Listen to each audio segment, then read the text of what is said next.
You are not envied by what they are being.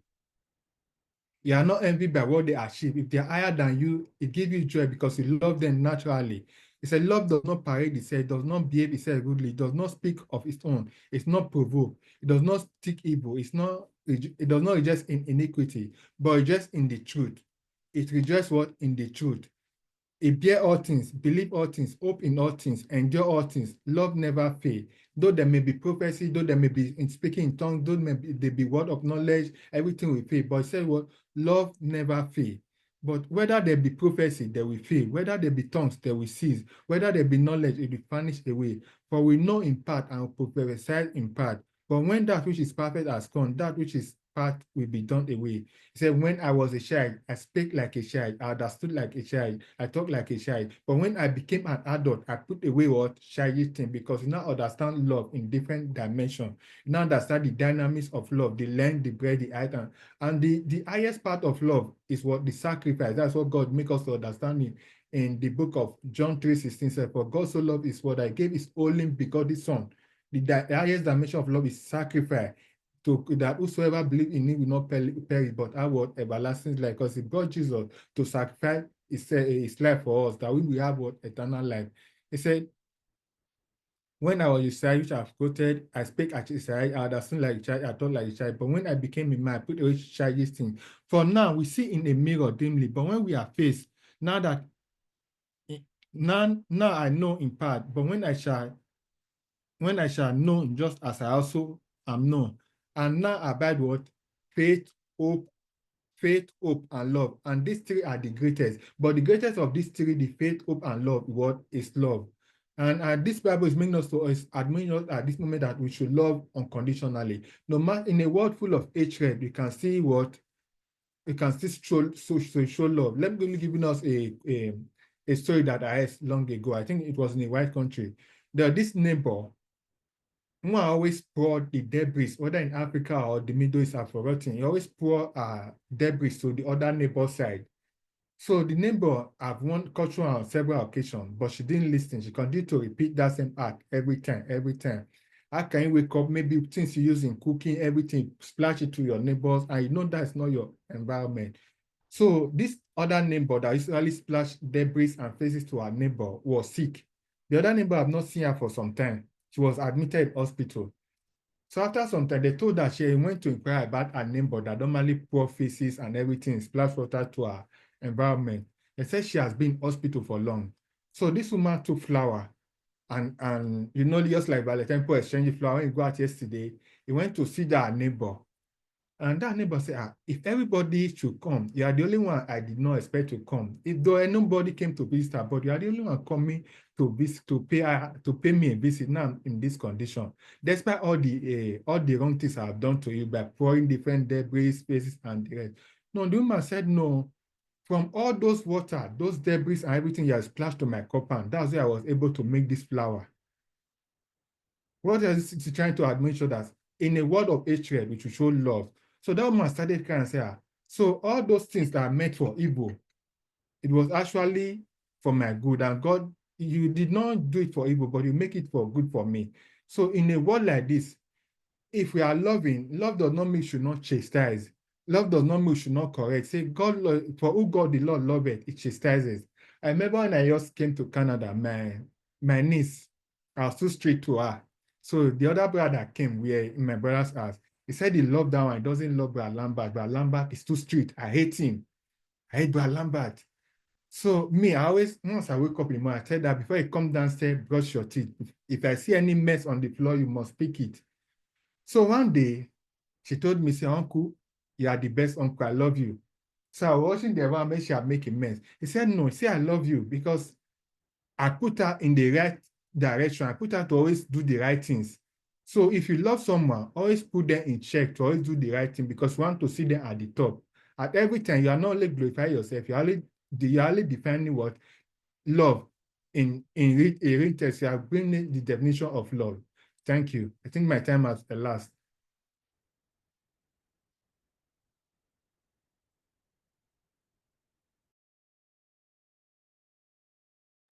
Thank you so much, Brother Lambert. That was a very good word, also with the analogy that you gave and the experience. So please, let's give a round of applause to our brother. Thank you so much. The greatest of them all is love. So we will be moving to the next activity here, and that's the okay. We have a quiz game. It's over Slido. It's called What's Love? And I mean, essentially, it's Valentine's trivia. I I know that many will be connecting on the phone, and we use the phone for this, but just it's not much of a competition as much of what's maybe the information that we might pick. If it's just one information that we learned from one of the question, I believe it's worth it. So we'll go into that in a bit. Just give me a quick second to set that up. Thank you.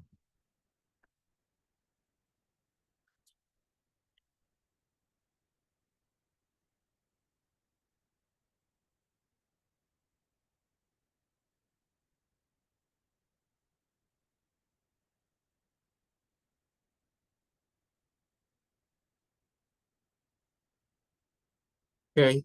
All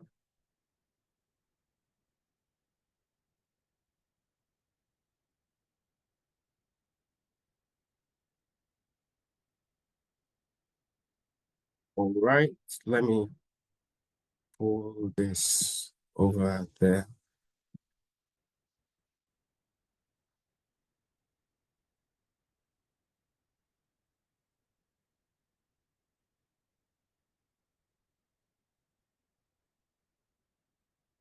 So, if you can see on the screen right now, so if you could access slido.com and the number to put in to join the quiz is 1564 space 578. 1564 a space then Can you please put 578. it in the chat? Yes. Someone should help me put that in the chat as well. Let me see. But can you see it on the screen? Just want to first confirm. Okay. Yeah, I just wanted to No. confirm. Looks like you're not sharing that screen. You might be sharing Yeah, something. you're sharing your screen.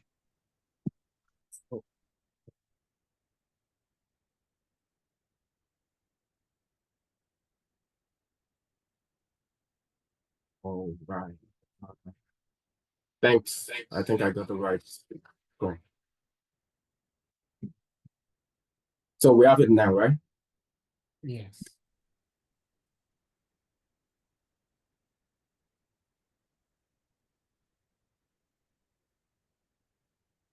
Let's join in. We have just one person at this time.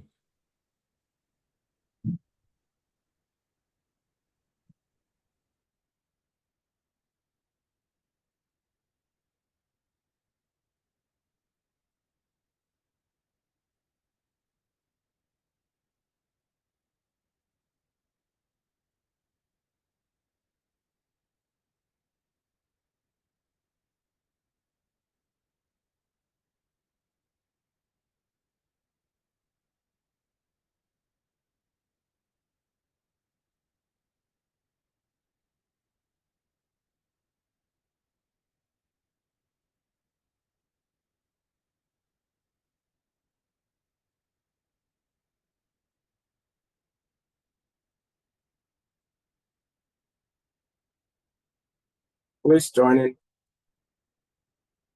We have 5 participants right now. We have a lot more people on the call. I was tempted. I was reaching for my phone. That will not be just.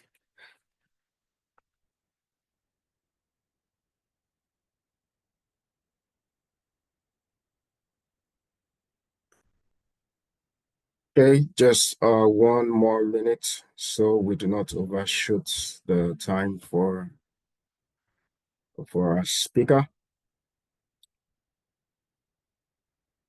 All right.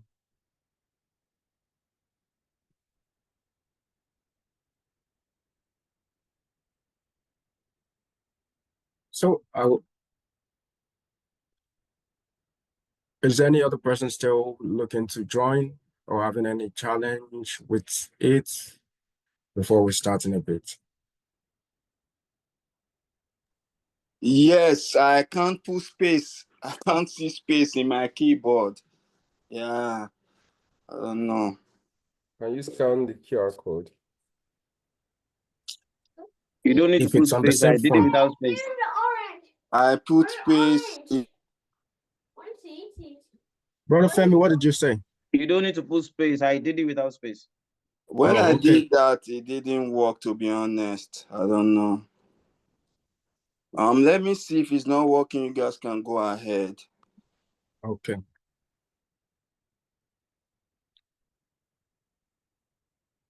All right, so just 1 minute. We hold it 320. We go ahead.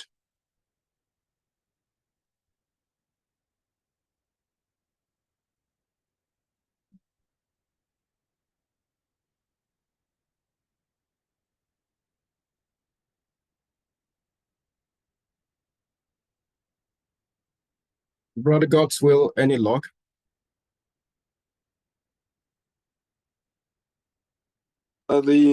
No, I can't put space, to be honest. But you can go ahead. It's not a problem. All right. Thank you. Yeah. So we'll move to the first question. On average, how many marriage proposals are there on every Valentine's Day?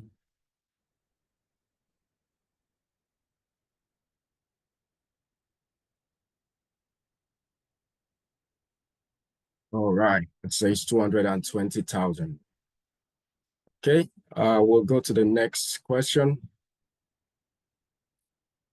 Says, when was February 14th first declared to be Valentine's Day?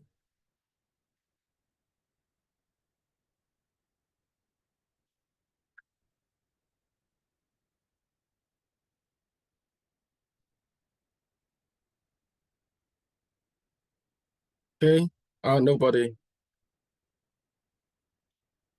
did go for this one. All right. What popular website debuted on Valentine's Day in 2005?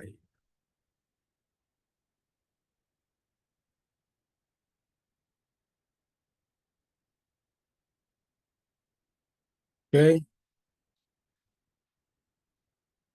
the answer is YouTube. So YouTube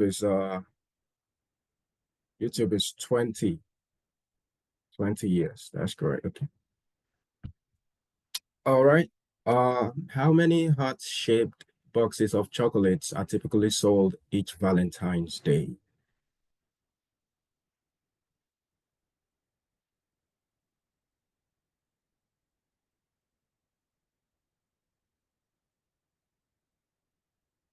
Okay, 35 million.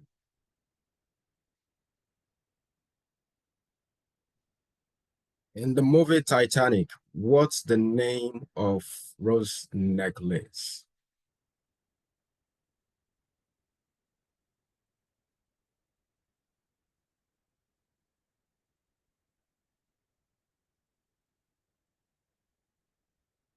Okay, the heart of the ocean. All right, so at this time, we have Brother Simi. Okay, it's for now. It's for now. We are still going. We are still going. Don't worry, I'm not hitting. So, who wrote the oldest known Valentine's Day message?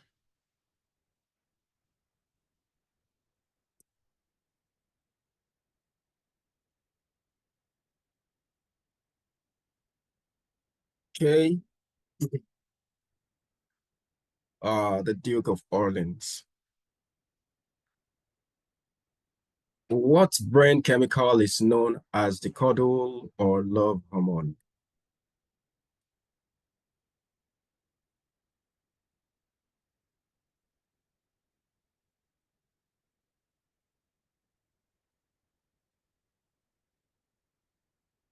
Okay, it's oxytocin. A lot of people chose dopamine. William Shakespeare mentions Valentine's Day in which of his plays?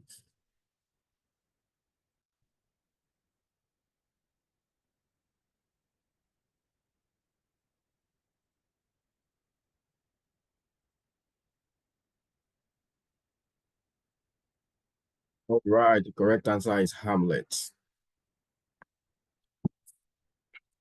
What major invention was patented on Valentine's Day?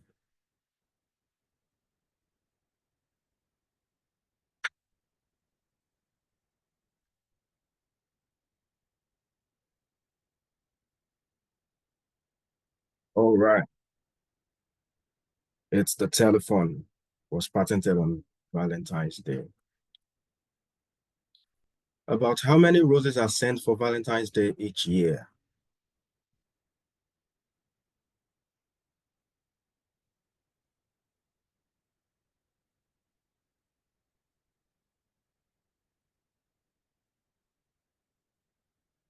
Okay. It's 50 million. So now we have another Mr. Simi. Okay, don't worry, it's still in the house. Okay. So let's proceed. This is the last lap. What Valentine's Day candy was first created on equipment made for lozenges?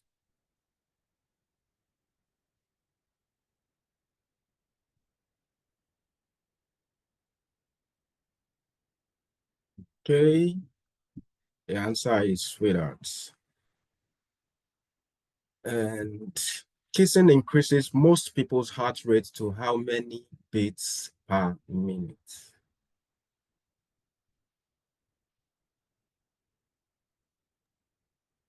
Is it just me or something is not, I'm not able to proceed with this game?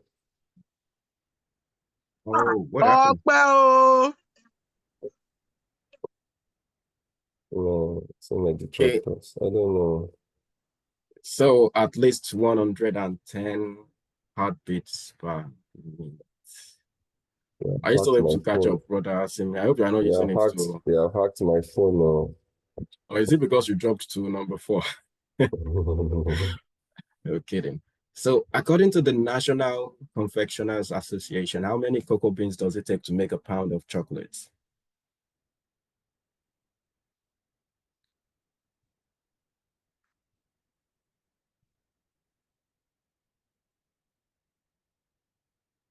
Wow. The answer is 400. And which country consumes the highest amount of candy per capita?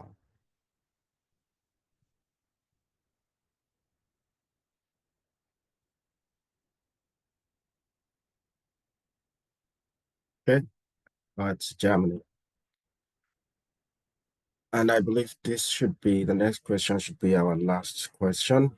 What is Guinness World Record for the longest marriage ever recorded?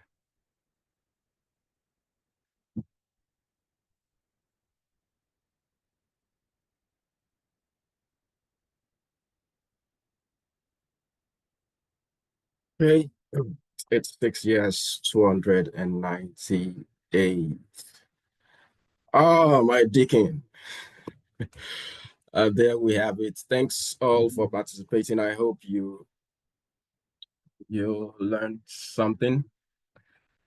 And we're just in time for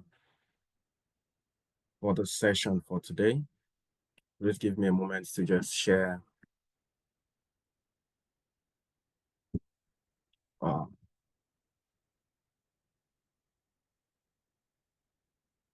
So we're just in time for the session for today.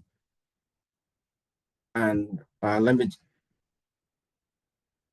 just look through and be sure that we have our speaker here as well at this time. And before we have our speakers speak, we'll just do a bit of introduction before they introduce themselves as well. Okay, so we have our speaker. Thank you. So our speaker for the day is a registered psychotherapist with a passion for helping individuals, couples, and families navigate life's complexities with authenticity, resilience, and compassion.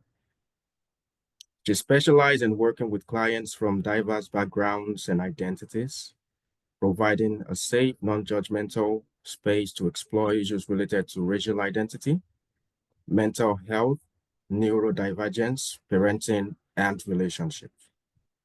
Her approach is rooted in understanding the unique challenges in individual space, including those shaped by social expectations, cultural pressures, and the desire to build a strong sense of belonging. She's trained in emotional focused therapy, a highly effective approach for couples and families looking to strengthen their emotional connections. She also has specialized training in applied behavioral analysis, which allows her to support individuals with autism, ADHD, and other neurodivergent conditions in a way that is both compassionate and evidence-based. Ladies and gentlemen, I present to you our speaker for the day, Eve Uwabor. Please give a warm round of applause as she commences our session. Thank you for joining us today. Hi, everybody. Can someone stop sharing the screen so I can see everyone like kind of spread out? Sure. I don't have a presentation, so. Hi, everybody. My name is Eve. Thank you for the warm introduction. Like he said, I'm a registered psychotherapist. I specialize in working with individuals with a variety of mental illnesses, and I also work with couples as well. I do a lot of work with couples, just navigating issues relating to conflict in the marriage, parenting difficulties, and just whatever else they might be going through. So that's essentially me in a nutshell. Let me see. Personal fact about me: I like playing video games. I like reading sometimes. What else do I like doing? I also like sleeping a lot as well too. So yeah, so outside of the school and the educational background, those are some fun facts about me. You guys can throw in some fun facts about yourself, just so I'm not just talking to an empty screen. And I see that there's people back there, since everyone wants to turn their camera off. Okay, let me look through the chat. I'm so bad at Zoom, so I'm gonna really try my best to like look at the chat. So if I miss anything, oh, Faye says she likes baking and working out. Simi says she likes eating. So sorry, if someone could just read through the chats as well too, just so I don't miss anyone, just in case I don't see it. Yeah. Are you tired? I am tired. Okay, so I was supposed to speak on the nature of love. Sorry, give me 1 second, okay? Sorry, pause for a second.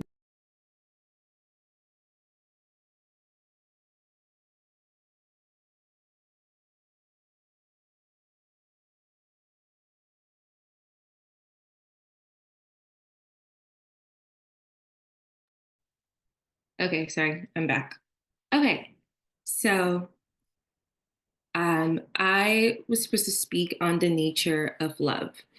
And I wanted to start off, sorry, if I'm looking to the side, it's because I have my notes.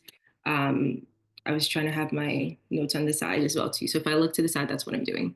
Okay, so speaking on the nature of love, I figured that this was a fitting conversation since it's Valentine's Day weekend, Family Day weekend as well too. So there's lots of love, lots of relationships, friendships, that sort of thing going on, right? I mean, everyone had a good Valentine's Day yesterday, I'm assuming.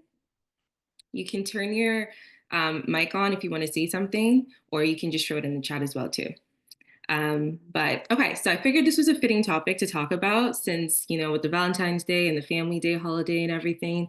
And naturally, love is such a big part of the human experience, right? So either that's friendship with your family, with yourself as well too. So I feel like that the nature of love kind of encompasses like every aspect of love, right? So human beings are social creatures, obviously, as we know. We love to chat, we love to talk to other people, and even the Bible talks about when man was first created, God said man should not be alone, so he was going to create someone to be a partner for man, just so that, he had that companion, and that is God even understanding that human beings are social creatures. That being said, because we're social creatures, because we have all these different forms of relationships that we experience, it can get a little complicated. So things like conflict will arise, and knowing just kind of how to navigate that determines how that relationship would go. And when I say relationship, I'm not just speaking on romantic relationships. This can be friendships, this can be parental relationships, this can be friendships, that sort of thing. So just keep that in mind. When I'm saying relationships, it's not just solely based on that romantic connection as well too. So human beings have an innate desire to find love, to be in love, to experience love. And that being said, what is true love? So anyone can feel free to answer. There's no right or wrong answer. I'm not gonna grade you or anything. So what is true love? Or what do you think true love means? Or what does it look like for you? You can also type in the chat as well too. So sorry, I'm gonna look in the chat to see if anyone's typing. Okay, someone says commitment. True love means commitment. Yep. Any other things come to mind when you hear true love? True love is unconditional. Unconditional, okay, I like that. Sacrifice. I see compatibility in the chat as well too.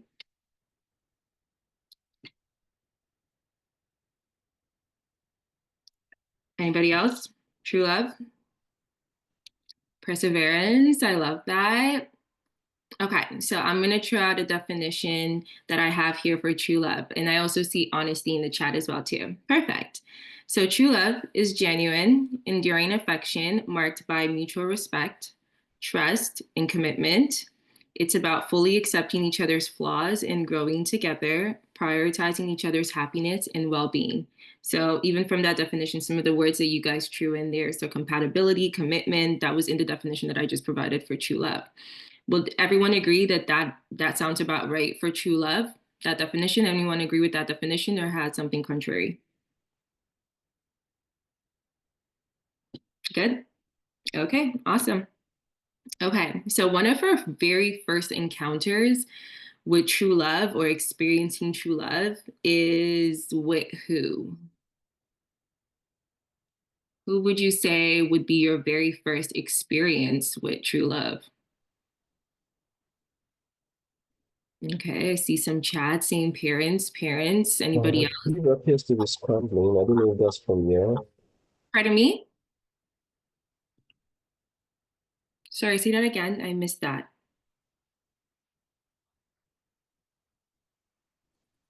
Sorry, whoever that was, I didn't hear you. Someone says God in the chat. So parents, God, first experiences of true love. Okay, exactly that. Siblings, family, yep, perfect. Exactly that. So our very first experience with true love is usually from our parents, caregivers, our guardians, people who take care of us, right? So we experience our first love within that relationship with our family, right? And from that point, this is where we form something called attachment styles. I'm going to type that in the chat so everyone can know what I'm referencing when I say that. Okay, so this is where we form our attachment style. And what does this mean? So this means that the caregiver, usually your parents or your guardian, how they typically act towards the child, so how they meet the needs of the child, that essentially forms the foundations of how the child perceives and acts within close relationships. Is that clear? Is that everyone still with me? Okay. So how the parent acts towards the child and meets their needs forms the foundation for how the child perceives and acts within close relationships. Okay, so close relationships, that can be relationships, romantic, that could be friendships, that could be relationships with their siblings as well too. So very early experience with your parents, how they, acted towards you. So for example, you go to your mom, a lot of African parents sometimes, you go to them, you're telling them like, you're getting bullied in school.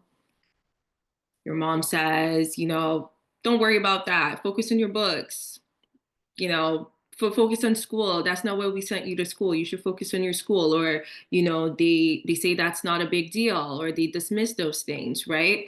Or parents say, oh my goodness, what's going on? Let me, see how we can help you. Maybe we need to talk to the teacher. Maybe we need to, figure this out.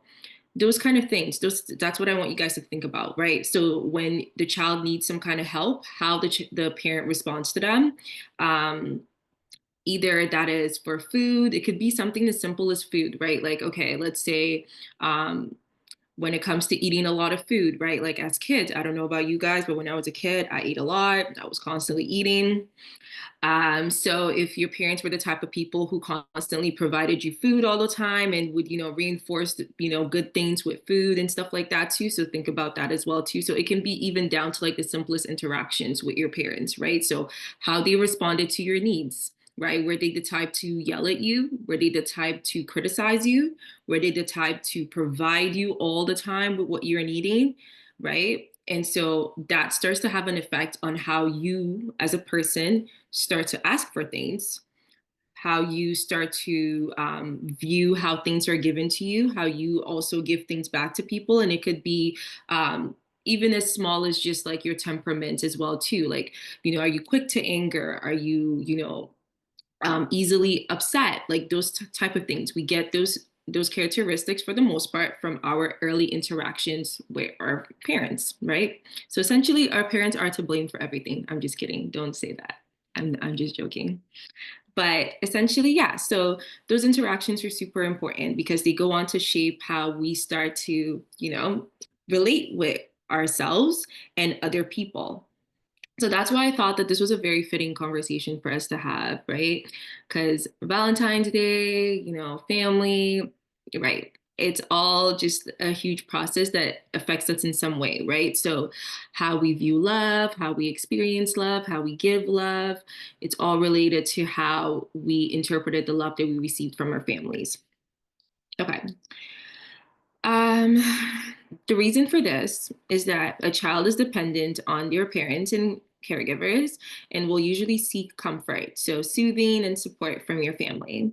If your parents offer a warm and caring environment, they listen to your physical and emotional needs, even when those needs are not always clearly expressed, the child becomes something called securely attached. On the other hand, when caregivers or parents treat their child physical and emotional needs not the best, it can lead to something called an insecure attachment. So it may be worth it noting that caregiver and how they treat you sometimes may not always be intentional, which is why I say don't go fighting your parents after this talk. It's not always intentional. They do the best with what they have, right? But it's just how you perceive what they give you, right? So it's not necessarily that what they're giving you is even wrong. It's just how you perceive it, right? So it's worth noting that, it's not always the parents not necessarily providing the right things. It might just be how you yourself are interpreting the way that they're providing it as well too. But with that being said, that means that our attachment styles can change. So whatever we talk about today, and if I start to mention some of these attachment styles, I don't want anyone to get fixated on the fact that like it's something that's fixed and can't be changed. It can be changed, you know. That's the reason why I wanted to talk about this as well too. So perfect. What are some thoughts as to why it's important to understand our attachment style? I'm going to try to type that in the chat as well too.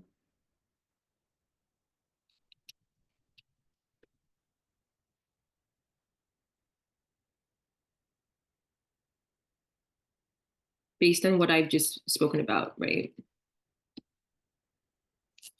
They can teach you how to relate well with people, friends, romantic relationships as an adult. Exactly. Yeah. Thank you. Feel free to just unmute yourself if you'd like, or just send a chat as well too.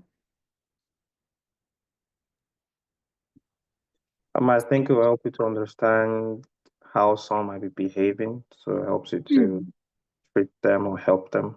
Exactly. Thank you for sharing that. Absolutely. Anybody else?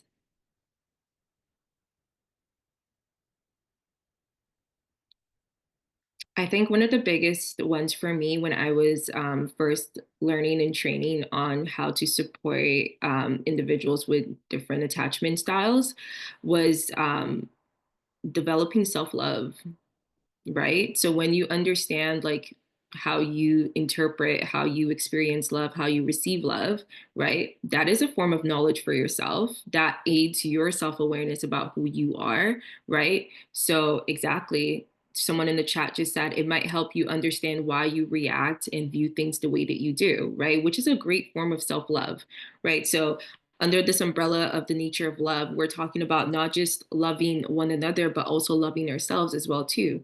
So when you can understand who you are, why you do things the way that you do, it can help you better that, right? So that's the greatest form of another form of great love is loving yourself, right? So that when you love yourself, you understand yourself, you're able to share that knowledge with other people so that they can understand how to, you know, give that back to you as well too. So that's why it's super important to understand attachment style. So like I mentioned, attachment styles develop very early in life, and it remains stable over time. However, it doesn't mean that they cannot be changed into more secure forms of attachment. It just means that you may need to kind of develop a bit of self-awareness, true understanding, and resolving some of these feelings to achieve that. So let's delve into what these attachment styles are. So there are 4 main types of attachment styles. There is the secure attachment style. There's the anxious or preoccupied attachment style. There's the avoidant attachment style. And then there's the disorganized, or also sometimes called fearful avoidant attachment style. Sorry, I just said a whole lot of words. There's secure, anxious, avoidant, and something called disorganized attachment style, which is essentially fearful avoidance. So it's a combination of the anxious and the avoidant attachment style together. Okay, you guys still with me? Sorry, there's still a lot of words that I'm just throwing out, but bear with me for a second. So I'm going to start with talking a little bit on the anxious attachment style. So someone with an anxious attachment style tend to have a negative self-view, but a positive view of others. So this means that they might view their partner loosely, it could be anybody, as their better half, because someone with this attachment style deems themselves to be less worthy of love in comparison to other people.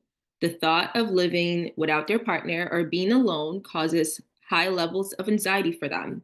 So in other words, these type of people fear abandonment.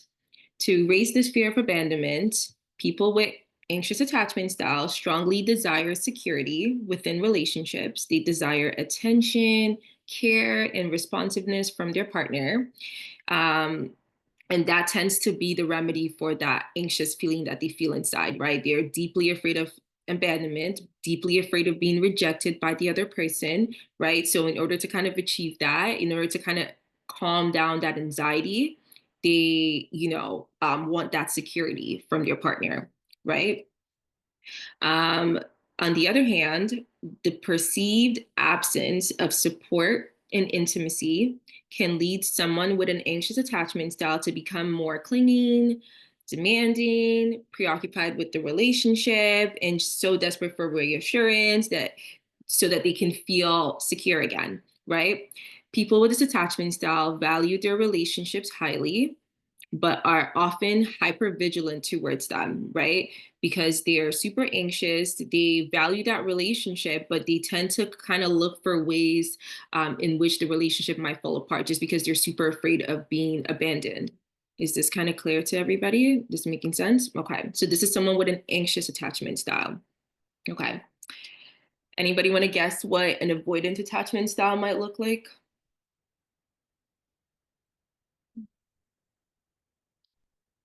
So someone who's anxious, they tend to have a positive self-view, sorry, a negative self-view of themselves and a positive view of other people. What would someone who's an avoidant, what would that look like? Maybe positive self-view and then negative view of others. Yeah, essentially that, right? So an avoidant person, they tend to have a positive self-view. They view themselves as very independent, very self-sufficient, right? They are capable of doing things on their own. They don't really feel like they necessarily need to be in a relationship, right? They prefer to foster a high sense of independence. So they like situations where they're more in control. They're more, in charge of like the way that they feel. That way, they are very self-sufficient, especially on an emotional level, right? Someone with an avoidant attachment style tends to believe that they don't have to be in a relationship to feel complete. They do not necessarily want to depend on other people, or necessarily even have other people depend on them, right? They don't necessarily want people to seek their support all the time, and they don't really need approval from their friends, other people. They don't need that validation. Adults with this attachment style typically will avoid intimacy or emotional closeness, so they might withdraw in a relationship if they feel like the other person is becoming more reliant on them. So if the other person is like wanting more like support, more reassurance, imagine an anxious person and an avoidant person, right? The anxious person is like, oh my gosh, can you like, reassure me? You really want to be in this relationship. You really love me. The avoidant person is like, oh my goodness, like this is a lot. You keep at I cannot do this. Please, like, they might even run away. And then that typically starts this pattern in relationships. So I'm a relationship therapist. I use something called emotion focused therapy when I work with a lot of my clients. And I often will talk about the pursuer and the withdrawer dance that couples do in relationships, right? So one person is constantly chasing and the other person is constantly running away. There's usually that dynamic in a relationship, right? Someone wants to fix the problem, someone wants to solve the problem, and the other person is like, oh my goodness, we'll talk about it later. We don't even have to talk about it. Let's just brush it under the rug. Like, it's not a big deal. So there's always that dance that's happening in a relationship. So what I do is I identify, who's the pursuer, who's the withdrawer in the relationship. And once that's identified, usually the couple, the people that I'm seeing are usually kind of upset at this realization when they realize like, oh, I've been the one like chasing, everything in this relationship. And like, in order for me to, do things differently, like maybe I have to stop chasing, I have to stop asking my partner to like do certain things. And, I have to wait for them to do it on their own, and they might never do it on their own if I don't tell them. So it usually causes issues. But however, once that's identified, once you identify who's the pursuer, who's the withdrawer in the relationship, I basically, help guide them on how to communicate effectively with that person. So even the withdrawer, there's something with the way that the pursuer is going about communicating something to them that's making them run the other way. Either maybe when the pursuer comes to say, you didn't do the dishes, the pursuer goes something like this, where, you know, they're so frustrated and you're like, oh my gosh, the dishes are not done still. How, oh my goodness, I've done everything. You haven't done anything at all. Like, what is wrong with you? And the withdrawer is like, okay, you're just making me feel bad. You know, maybe I genuinely forgot. So that's what's going on in their head. But outwardly, they're, you know, maybe walking in the other room, or they're not listening, or, you know, they're tuning you out because maybe the way that you're communicating what you need done is not the best way for someone who has that, you know, withdrawal tendency, right? So I help them to kind of navigate, okay, this is the best way to communicate, right? Sometimes your partner might need some space. Sometimes, you know, they might need certain things in order for them to actually understand what you're saying, right? And then you, as the pursuer, right? Maybe it's the dishes weren't washed one day, you know, that's okay. You know, maybe you just wait. Maybe if it becomes a pattern, then you say something, right? So helping the pursuer, who also sometimes is usually the anxious person in the relationship, to kind of, you know, go about things in a different way, right? Maybe that's realizing within themselves that, you know, they're doing a lot. Maybe they need to take a deep breath. They need to relax. They need to, like, you know, try to view things from a different perspective, whatever the case might be. So yeah, so once that's kind of figured out, then they can communicate together effectively and they can have a healthy relationship. And like I said, I'm saying relationship in this case, and I'm just using relationship, but this could be with family as well too, right?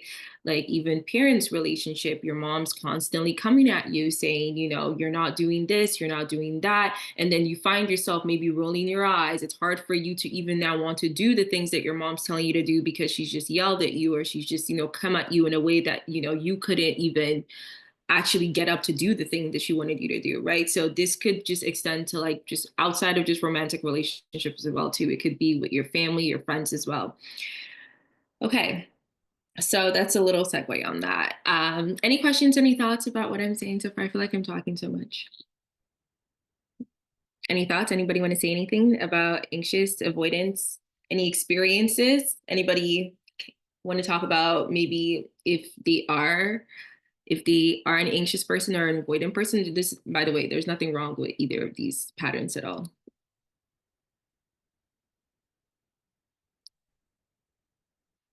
Okay, someone says it's difficult, it's hard in the chat. Okay. It definitely can be very difficult navigating that for sure. Any other thoughts or comments? I'm good to keep going. Just also keeping in mind time as well too. Someone says, how would you change your anxious attachment to more secure? That is a very good question. Okay, so we're going to talk a little bit about that as well too.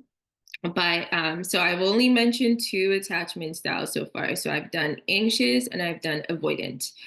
So let's talk a little bit. There's still 2 more. There's the fearful avoidant, which is also called the disorganized attachment style. And then there's also the secure attachment style. So let's do the disorganized one, which is the fearful avoidant one. So people within the disorganized attachment style, they tend to kind of go back and forth between traits of both anxious and avoidant attachment. So, and that depends on their mood and the circumstances as well too. So for this reason, an individual with this attachment style tends to show very confusing and ambiguous behaviors, right? So they might take traits of like an anxious person, and they might take traits of a avoidant person as well too. So they tend to kind of just be a little confusing because you don't really know how they might fall, right? So adults within this disorganized attachment style, the partner in the relationship themselves are often the source of both desire and fear. So they both want to claim that relationship, they want to have that relationship, but they're also very fearful of that relationship as well too. So very similar to like the anxious, where like there's this deep desire for a relationship, and then the avoidant fears the deep desire for a relationship. Someone with a disorganized or a fearful avoidant style, they have both of those tendencies, right? So sometimes, depending on the situation, they might come off more anxious or they might come off more avoidant, right? Fearful, avoidant people, they do want intimacy and closeness, but on the other hand, they have trouble trusting and depending on other people as well too.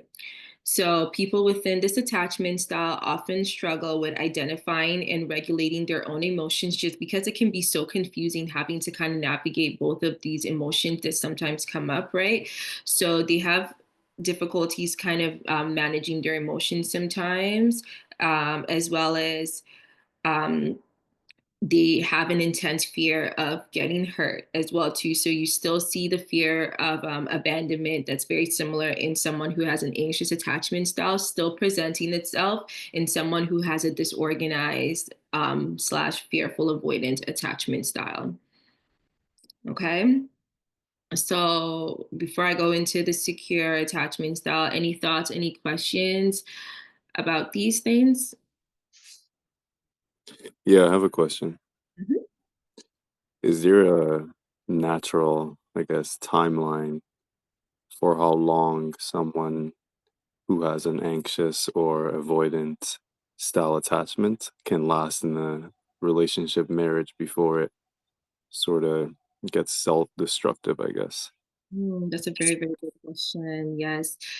Honestly, it depends, right? It depends on the situation. It depends on how triggering the partner is for that fear that they have, right? So for someone who is an avoidant, they have a fear of sometimes it can be rejection, sometimes it can be of like failure, letting the other person down, right? So that's why they rather just do it on their own because they feel like, okay, if you start to rely on me, I might let you down. So it depends on like how triggering your partner is for them, right? So it's really situational based.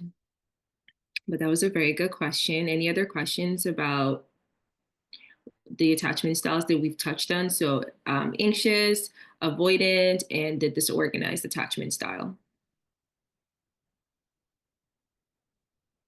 So remember when I was saying that, you know, your parents are essentially at fault for causing this? How would your parent cause you to develop an avoidant attachment style? How would that happen? What would that dynamic kind of look like?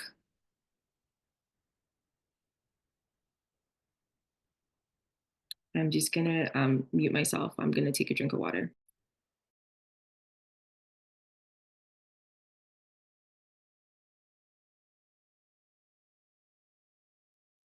So I said, how would a parent or a caregiver, I'm typing in the chat,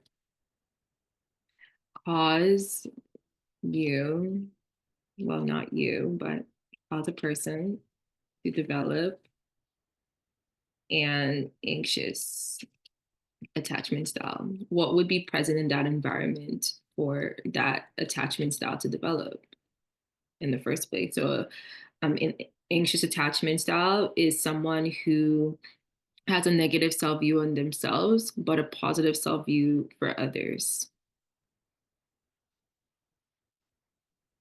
right? They value the relationship, they want security, they have a deep fear of abandonment.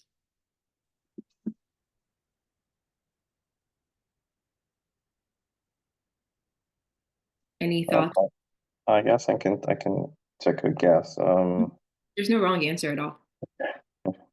Yeah, probably in an instance where we're in an environment where the parent wasn't available when the kid was growing up, and there was not a lot of attention, and probably not a lot of slice what reassuring words when they were growing up. Yeah. Yeah, essentially. Yeah. So I'm seeing in the chat here as well. Thank you so much for sharing that as well. That's essentially it, right? So inconsistent behavior, right? If they do not take your emotions or how you feel seriously, the way they showed or didn't show their love as well too. Exactly, right? So a situation where, you know, you go to your parent to tell them something. I'm trying to think of a good example, and so bad at thinking of analogies on the spot, but you go to your parent to talk about something and they dismiss it, right? They, you know, they don't really validate your feelings. So going back to the example of telling your parent that like you're getting bullied in school and your parents say, oh, go focus on your studies. Like, you know, that doesn't matter, right? So the child goes back to bed and they're crying and they're sad and, you know, they deal with the feelings on their own, but actually they don't deal with the feelings on their own because they were just told that their feelings are not important. So that kind of sometimes will create an environment for an anxious attachment style as well. Another situation could be, and this mainly happens with boys as well too, when boys are told like they're not supposed to have emotions, they're not supposed to cry. You know, a male child says something and the dad or the mom will say like, oh, you're a boy, you should be tough, don't even think about that, right? So dismissing those emotions, right? So dismissing versus invalidating are two different things, right? So dismissing and being told that you shouldn't have those emotions because you're a boy is one of the ways that, someone can develop a less secure attachment style. So it could be avoidant, right? So learning to just kind of figure things out on their own because they're told that, you shouldn't have those emotions or those emotions don't matter. So there's just some ways that your early experiences with your parents can kind of set you up, unfortunately, for failure. But like I said, it's not permanent.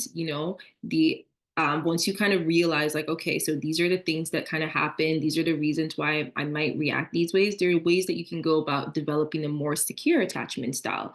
So an adult or a person with a secure attachment style that can depend on their partners, and in turn they let their partners also depend on them. Relationships with someone with a secure attachment styles are based on honesty, tolerance, and there's emotional closeness in that relationship.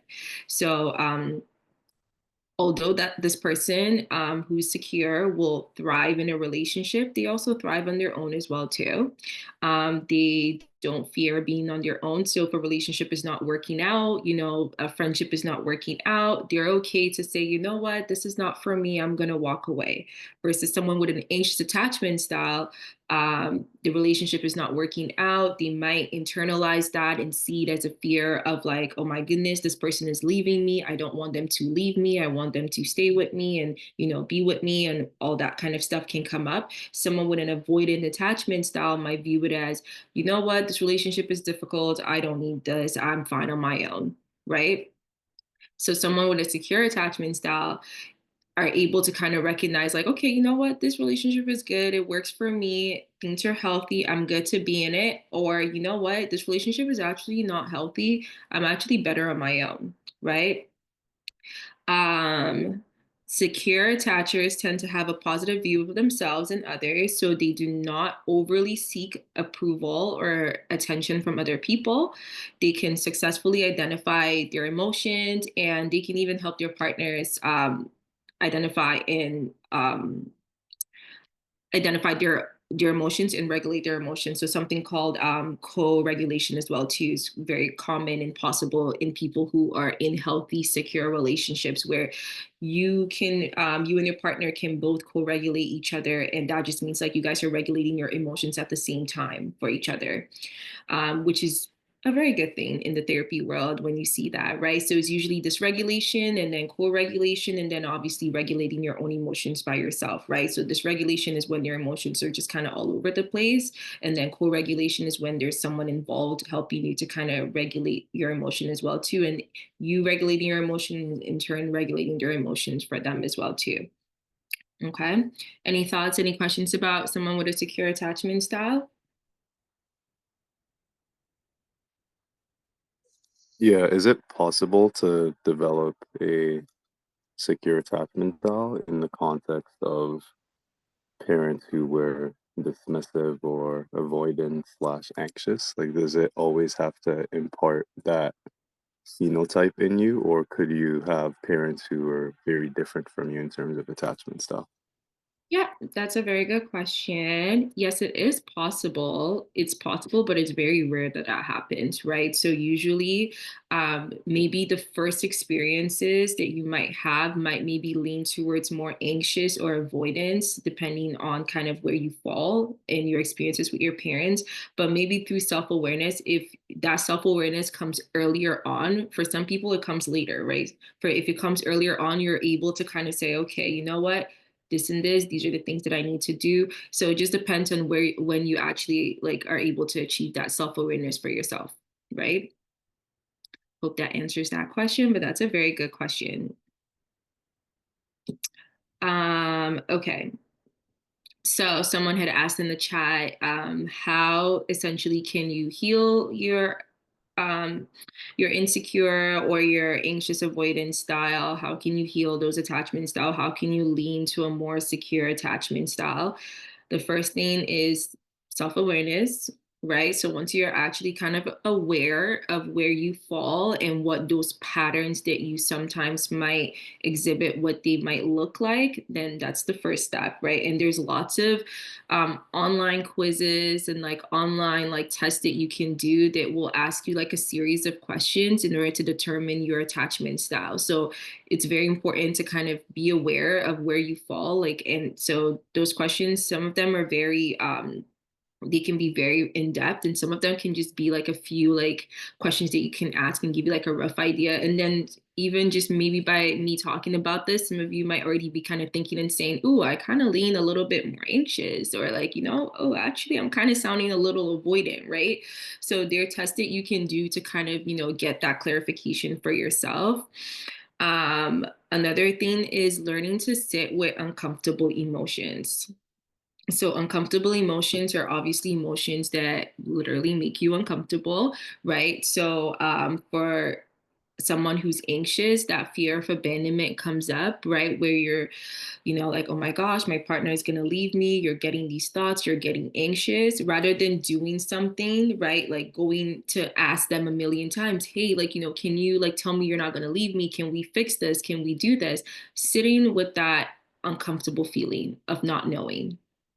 And it's easier said than done, but that's the way. Okay, I'm not gonna go too much into it because if I go too much into it, we're just gonna be here forever. And I'm looking at the time. I think I have like maybe 5 more minutes. So yeah, so learning to sit with those uncomfortable emotions that you might have, labeling the emotions, identifying it for yourself, right? So if you're starting to feel something, what am I actually feeling? Why is this situation upsetting me? Oh, because this and this and this, right? Actually labeling the emotion that you're feeling. If it's, I'm scared that they're going to leave me. I'm scared that I might not be what they are looking for. I'm scared that, you know, XYZ, whatever that it is, labeling those emotions for yourself. You can write it down. You can communicate with your partner if you're feeling comfortable. You can communicate with someone that you trust. You can go to therapy, right? Those are some ways that you can start to kind of identify those emotions and people that can help guide you to identify what some of the emotions that you might be feeling might look like. Communicating with your partner or the other person kind of what what you need. So maybe if you're feeling very flustered and you know you're wanting some space rather than just like, you know, getting in your car and driving off for hours and like, you know, not saying anything, just saying, hey, you know what, I need an hour to clear my head, right? We'll talk later, right? So communicating that, right? And just being very open and honest about what it is that you're needing in the moment so the other person can start to understand you. Finding healthy ways to cope. So when you're in these situations, you're triggered, you want to leave rather than just, you know, I don't know, doing something crazy, finding healthy ways to cope. Reading your Bible is a good way to meditate since we're in a church setting, right? Reading your Bible, maybe listening to some music, if that's something that helps you kind of calm down, you're dysregulated, you're stressed, you're noticing that those emotions are coming up for you. Finding ways to cope with that, calling a friend, talking to a friend. I love talking to my friends when I'm very stressed out. My siblings will tell you, like, I'm always on the phone sometimes, and I'm always talking to my friends. Yeah, sleeping is also something that I like to do. And some people will say that sleeping is avoiding your emotions, but sleeping just helps to calm me down and regulate me. And, when I wake up, it's like I'm confused what time it is. And I like that because it's almost like a new day. So just finding ways that, you like to cope, and then using those healthy ways to just help you cope when you're feeling like dysregulated, right? And then something else that I'm going to answer that question in a second. I see the question in the chat. I'm going to answer it after because that's a good question as well. So something else, the last coping strategy that I'm going to mention is opposite action, which is just essentially doing the opposite of what it is that you are feeling to do. So if you're getting stressed out and and this is going to take time and it's going to take steps to kind of get there, but doing the opposite thing. So if you're getting stressed out and you want to just break up with your partner, do the opposite of breaking up with your partner. So staying in the relationship. That's that. Like I said, it's something that you work towards, but just keeping that in mind, that that's something that also will help you to be in uncomfortable situations and be okay with them. Because if you kind of listen to every thought that you have, right, then sometimes that's where, and especially if the thought is an anxious thought or an avoidant thought, then you obviously end up fulfilling, and reinforcing those thought processes, right? So you want to do the opposite of those thoughts, right? So if the thought is saying, you know what, don't say anything, don't talk about it, maybe talk about it, right? So there's a few others, but I just wanted to kind of give some strategies that can help to kind of lead you to a more secure attachment style. All in all attachment styles are fine. There's nothing wrong with them. An anxious person can be with a secure person. Anxious and avoidance relationships usually is where it tends to get a little bit tricky, but with communication, it can work. It can lead you guys to maybe acting a little bit more secure, right? So all in all, there's nothing inherently wrong about it. Obviously, the most ideal would be to have a secure, having that healthy balance, right? But all in all, there's nothing wrong with, the situation that you were in and how it made you who you are. But once you kind of become aware of certain things, okay, you know what? I am anxious, maybe it's not okay for me to, scream and yell when I'm triggered, right? So that is not a healthy behavior, right? So you can work on those things. It might be your anxious tendency that's coming up and making you so, upset about a situation that you're coming off like that, right? So once you become aware of those things, you can start to tweak little things about there's nothing wrong with feeling your emotions, but maybe it's how you express your emotions, right? So just working on those things for yourself. Now I'm going to quickly answer this question in the chat. This person is wondering if there's an association between insecure attachment styles and ADHD symptoms. Sometimes there is, right? Your attachment style, like I was discussing, comes from your early experiences with your caregivers. And then if you also are, experiencing maybe some neurodivergence such as ADHD, autism as well too, and those kind of feelings can make it even worse for you, right? You might start to notice that it doesn't necessarily lead to the development of it, but they can sometimes coexist in the same environment is essentially what I'm saying. Does that answer that question for that person?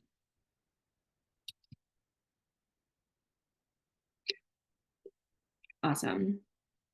Any other questions about attachment styles, about anything that I've talked about? And that was a very, very good question, especially because I work a lot with individuals with ADHD, OCD, ODD, and autism as well too. So that's a very good question. I like that. Thank you, Eve. That's a very informative and educative session. So now it's the question and answer session, but I would start with mine. So you've made us to know that these attachment styles are kind of fluid, like you could work on them and change them. Although from the way you've mentioned, it doesn't seem to be things that happen in an instant. So my question is, let's assume someone maybe, the initial encounter with this is maybe through parents, how you raised family. If someone has grown on a secured attachment style, are there instances where things like a trauma, certain incidents, like a trauma or something, could change that attachment style? Is that a possibility? Does it happen? Absolutely. Absolutely. Yeah, for sure. So many things can happen, like you said, like trauma that can not only just affect your attachment style, but there's scientific evidence to show that trauma actually affects like the brain and how it develops, right? So if you look at the brain of someone who's been through certain traumatic event, and trauma doesn't have to be always trauma is basically anything that happens to you is essentially how I describe it. So anything that happens to you that is considered debilitating, that affects your social, emotional, and all around well-being, right? So a breakup can be traumatic, right? Losing something can be traumatic. Losing a job can be traumatic, right? It doesn't always have to be something that is very, very like significant, like someone dying or something like that. Like it could literally be like, losing a university scholarship. That could be trauma as well too, right? But essentially the core formation of who you are and how you show and experience love comes from your parents. Yes, so you might have those core tendencies as well too, but then something traumatic happens and it can either shift it to either be maybe leaning more avoidant now because you maybe already have those tendencies from your family, right? And then it's now shifted even more, or maybe it's the opposite way. Maybe you go through something traumatic and you were already maybe avoidant, and then you go to therapy and now you have a more secure attachment style as well too, right? So your family and those early experiences kind of give you like the blueprint / foundation of how you might start to view things. But things can happen that can also either make it, I want to say, worse or make it a little bit better as well too. Thank you. So everyone, we've heard the speaker speak. Now it's your time as the audience to ask questions, to give comments.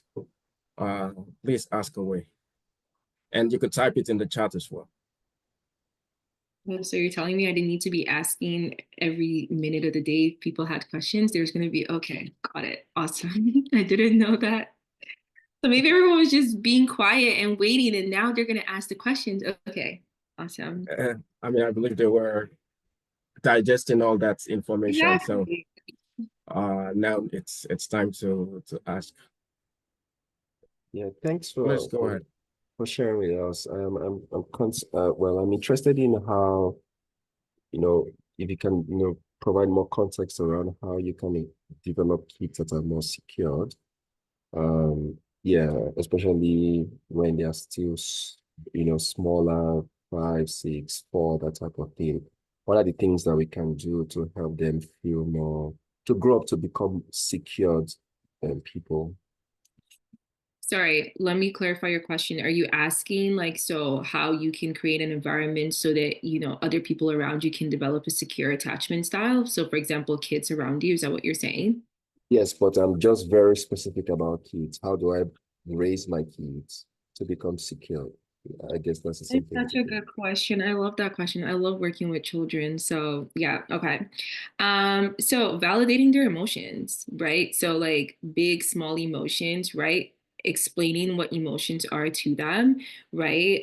In simple forms, right? You can have pictures, you can have things that show like, oh, this is what anger looks like. This is what sadness look like, right? So labeling emotions for them rather than dismissing the emotion, right? So and then even going as far as breaking it down to like, oh, these are big issues and these are small issues. So big issues can sometimes have big reactions, but small problems don't have big reactions, right? So you can break down those emotional conversations to them, validating their emotions. If your child comes to you and says something, XYZ happened to them, oh my goodness, like that sucks, right? Like, oh, like I hear you, that wasn't a nice thing to happen to you. Okay. Like saying things like that rather than just dismissing it and saying, like, oh, don't worry about that. See, when I was your age, this and this happened to me and stuff like that. So, and I got over it, you'll be fine, right? So validating their emotions, right? Even if it's just to say, okay, that sucks, that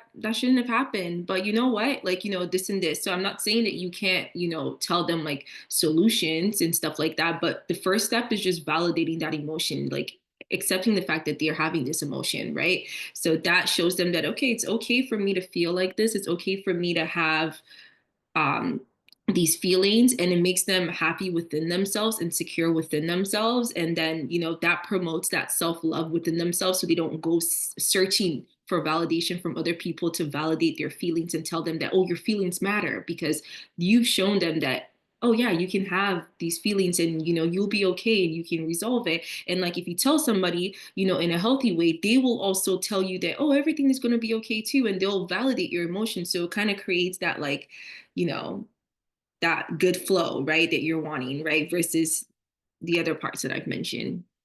Okay. Does that answer your question? Yeah, no, thank you. Awesome. Someone in the chat says, is it possible to become secure within a relationship that triggers your anxious side, especially if the partner is avoidant, or would it be better to be alone and work on it? So that's a very, very good question. I think that sometimes it is possible, but both people, like I said, the first thing is self-awareness, right? So you have to be self-aware as to, like, this is my attachment style, and the other person has to be aware as well too. So if you're the only one who's aware, you're just going to be fighting that battle by yourself, right? So that's based on the question, right? So if you and your partner are both aware that these are, this is how I react, these are the things that trigger me and stuff like that too. Typically, an anxious person is wanting, reassurance, they're wanting security, they're wanting comfort. A lot of it, for the avoidant partner, might be a lot, right? So it might look like maybe saying things like, okay, like, I understand that you need space right now when something happens. And that might be triggering for the anxious person. But in of itself, if there's communication there, the anxious person learns to sit with that, uncomfortable feeling. And the avoidant person in the relationship feels a little bit free, right? Like, okay, they're okay with me maybe going out for a little bit and getting some air and coming back. Okay. It works better if that avoidant person is also aware of their tendencies and are willing to work on it. So then they can even communicate, right? And say, you know what, we'll talk about this, tomorrow night. I'm just going to need to clear my head for a little bit, versus the avoidant person running away and the anxious person getting more triggered and upset, right? But keep in mind that as, like, you as an anxious person, you start to work on your anxious attachment style to more secure, you might start to find the avoidant trait not suitable for you as well. Thank you. I believe I have Brother Adefemi raise his hands. I think he should go ahead if he has his question. So I think she had already answered part of it. The question is just, okay, sorry, before I go ahead, thank you for the session. That was wonderful. Awesome. And the question is just a flip side of Rosini's question. Mm-hmm. He made mention about kids, right? So I was just trying to flip the side. There's this adage that says that it's better to prepare a child than to repair an adult, right? So I was like, okay, as a practitioner, like someone who is of age 50 and above, in terms of these issues, like they've been formed with it, right? So like how do they like, what are the process and the procedures that you usually take to address for people of those old aged, and I believe that all these things later on, it leads to depression if it's not well controlled, right? So for those adults, what are those process steps you usually take to address the issues with them? Thank you. Yeah, you're welcome. And that is such a good question as well, too.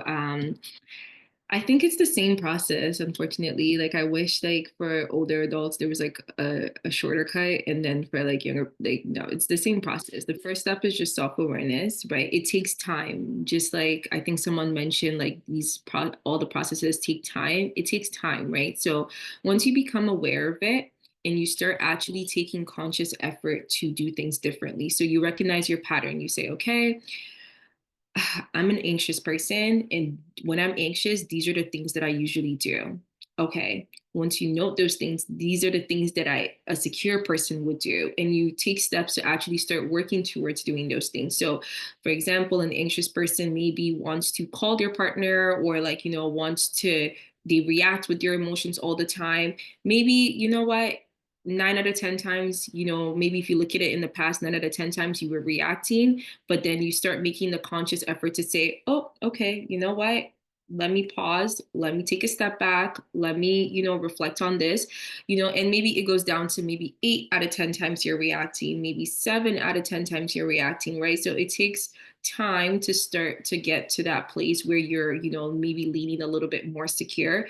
But to answer your question, the first step is self-awareness, being aware of kind of what your tendencies are, what it is that you're doing, what a secure attachment style would look like, and what those behavioral characteristics would look like. And then just trying your best to work towards those things, right? And if it's really challenging, if you're finding a difficult time, maybe working with a professional to kind of determine, okay, what are some things that are triggering you in that environment, right? Like if maybe, what, you're working towards it, but like, this is still happening and those things are still happening, which is why I talked about self-awareness. And I said that it has to be both everybody in, like, if you are planning to be in a relationship with someone who has a different attachment style than you, they have to be on the same journey as well towards that process. Because if you're working on it and they're not working on it, they're going to be triggering you constantly, right? And if they're constantly triggering you and causing you to react in a certain way, it's going to make it very difficult, and it's going to take a lot longer for you to grow, right? So when you're able to kind of, do that self-awareness piece, recognize your triggers, recognize your tendencies, and just, take steps towards doing better, right? No matter how old you are, how young you are, it's all achievable. It just takes time.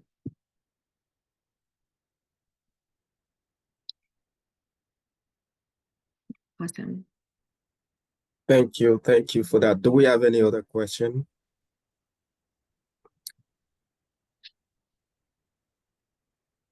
Okay, I will ask this, and it's on a lighter note. Okay. And I know this personality has not worked into your practice, so you've not, but I believe everyone would have examined. So, unknown personality, Trump. Okay, Ooh. President Trump, who would like to, annex Canada as their 51st state. Just from Trump's communications and stuff, what do you think his attachment style is? Oh, that is a good question. Oh my gosh. Okay, I gotta think about this.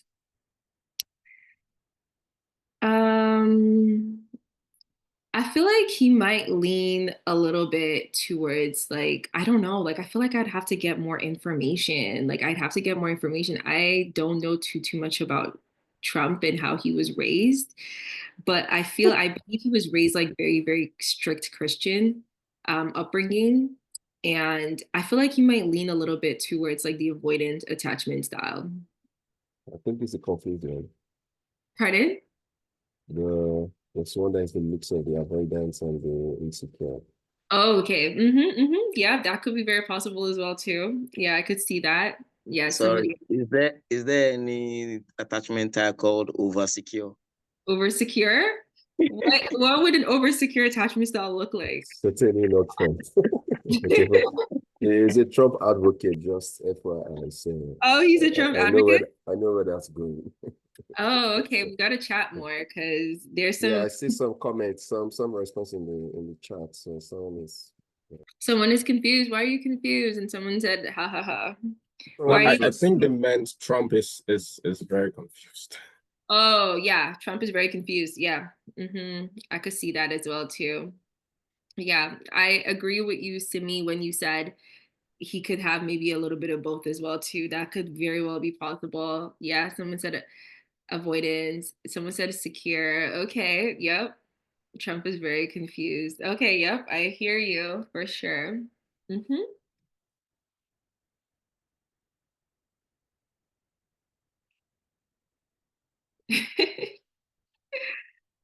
Okay. Well, I have a question.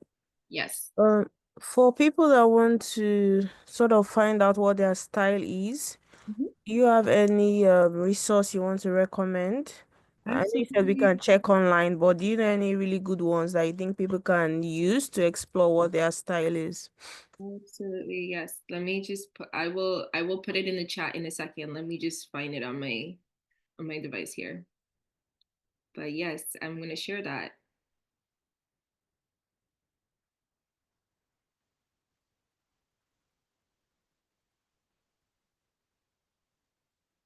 Oh, this is really good. Bye, guys.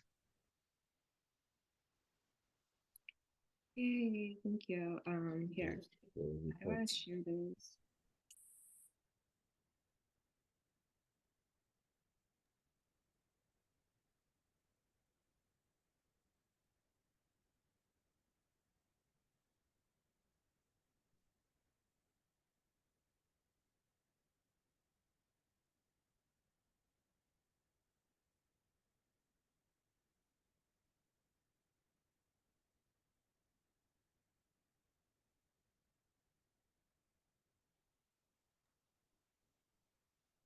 So while the speaker gets that resource to be shared with us, do we have any other question?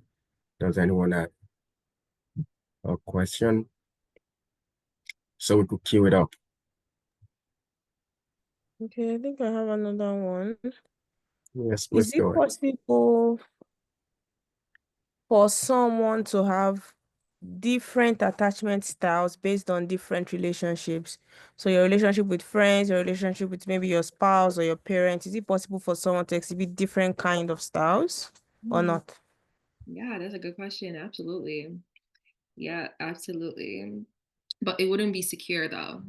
It would shift between it would shift between like your main attachment style would be whatever it is, right? But you might have maybe more secure tendencies with certain people and like maybe more insecure or avoidant tendencies or anxious tendencies with certain people, right? But you as a person whose attachment style is shifting because of the different relationships, you might not necessarily have a secure attachment styles. That's why it's able to shift that way, if that makes sense. Yeah, it does. Thank you. Awesome. I just shared the resource in the chat as well too.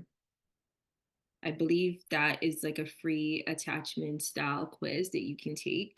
I don't think this is the very long one, but it could be. I'm not sure. I've done this quiz like a few different times as well. So I don't remember. It's a long one or the short one. But this is a good one. Yeah, I have a question. How does this kind of tie with personality types? Yeah, I mean, because that's the thing that we are more familiar with. Sometimes it's phlegmatic, all those that range. Sometimes it's just different, surveys that are out there. But I'm just trying to see how this kind of connector ties with that. That's a good question. It can definitely tie into personality types, right? Like, what are some of the big five personality types that you know of, right? And like, if you think about like anxious, avoider, disorganized, insecure, you'd kind of see that like maybe someone who has a certain personality type that might be more on a certain range might be more secure, right? Like someone who is what's the word that I'm looking for? Someone who is more like they all like enforce each other in a sense, right? Like so someone who has like a more secure attachment style might have a more organized, they might have like tendencies of like, very organized, like very eloquent, very I'm trying to think what the other like they might have like a more like well-rounded, grounded approach to like thinking about things, and you might see that reflect in like other aspects of your life as well too, right?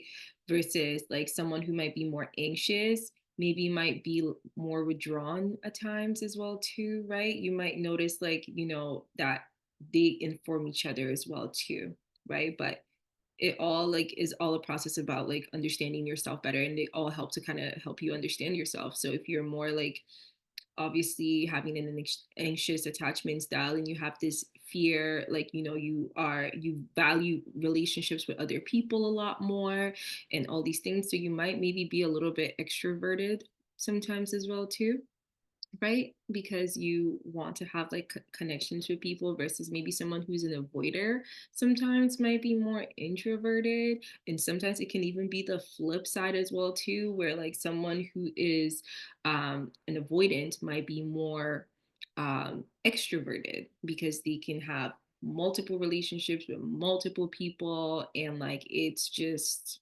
fun, and there's no real sense of responsibility and commitment or whatever. It's just multiple things, right? So it can inform for sure, but it's not like something that's like, I would say like, oh, someone who's anxious is more extroverted for sure all the time, right? You can see traits in both. I was just Thank gonna you. add to that. I could also see how someone who is in keeping with the conversation about personality types, I can see how someone who would be more on the conscientious side would be more likely to be avoidant, just because, let's say, you're very focused on workaholism and, you know, being diligent with everything you're taking care of. It can sort of lend itself to being more, I guess, dismissive when it comes to the emotional side of things. Exactly. Yep. That's the word I was looking for, conscientious. I couldn't remember it, but yeah, Yeah, I figured. that's the word. All right. Thank you so much, Eve. We appreciate you. We've learned a lot from all that you've said. We're still wrapping our heads around some of them.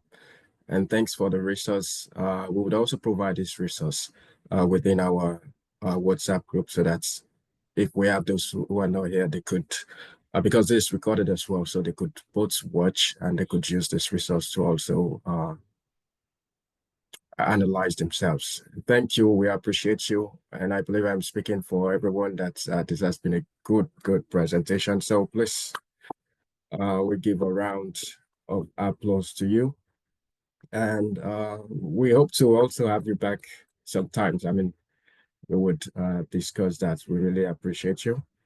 Do you have any final word for us? Thank you guys so much for being such a great audience. It was nice talking and getting to speak. And if anyone needs any additional support, resource, feel free to reach out to me. I'm gonna provide my email as well too. So if anyone is like wanting any support outside of this, feel free to send me an email and I can connect with you. But thank you guys so much for having me. Thank you. Thank you. Thank you so much. Appreciate you. All right. At this time, we will just go into our announcements. So please give me a moment. I'll just share again. So our next meeting date is that's the third Saturday in March. It's March 15, 2025. And this session,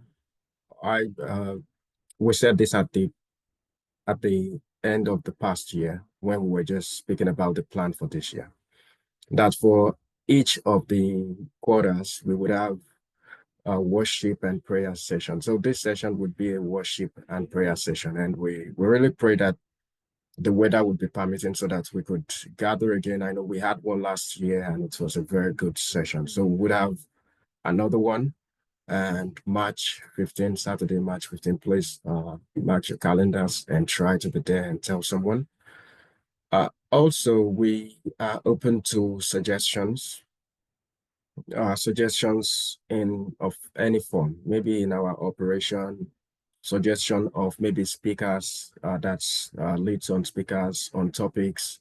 Also, we have the business fair for this year, and it's going to be in summer, and we're almost there, right? We don't have to be 2 months away, 3 months away before we start planning. So any idea that you have, we appreciate, please send them, as well as any program that you think we could do for the summer of this year. Please share with any of the excos, share with myself. You could put it in the group, in whatever form, whatever way you could do that. And also, I know we still have some of us whose information is yet to be provided to the Light Bearers data repository. Please, we're asking that you provide those. It would help us in our planning. It would help us to cater to, I mean, we have things that we've committed that we should do for at least each and every one of us. It would help in our planning, our budgeting, and seeing that we actualize those things. Except you, and I mean, I'm just joking right now, except you are of the avoidance attachment style, right? And lastly, please, however you're led to, please donate to us via Interact. I mean, we're not gathered physically today, but for all our meetings, you know, we have consumables, we have expenses, either that is about refreshment or babysitting or gift that we have to give. I mean, or even plans, especially as we're going into summer, it's going to be a lot of. So please, as you're led, please donate to us. That's the Interact. As well, if there's anyone here that is not already with us on the Light Bearers WhatsApp group, please also join us there. The QR code, we have them on the screen right now. I wouldn't know how, especially if you're using your phone, I wouldn't know how easy or how possible it is to do that. You could either use the QR code if you're able to get it from there on your phone, or you could reach out to any of us to add you on. Thank you. That is it for today. We would have just a short prayer to close, and I hope we see you all at the next meeting. So with this, I would say, Brother Simi, could you please? Father Lord, we thank you for today. Thank you for this evening. We thank you for the things we have learned. We thank you for what you have shared with us.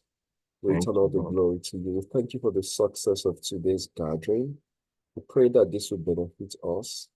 As many relationships, both marital, with children, amongst friends, that will benefit from this. We pray that God, they will have the courage to take the required steps and actions to have better relationships in the name of Jesus.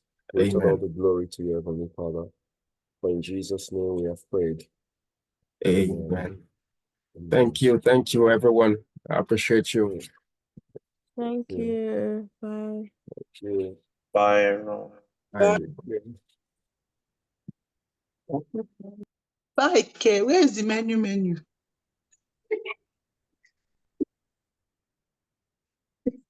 You support yourself.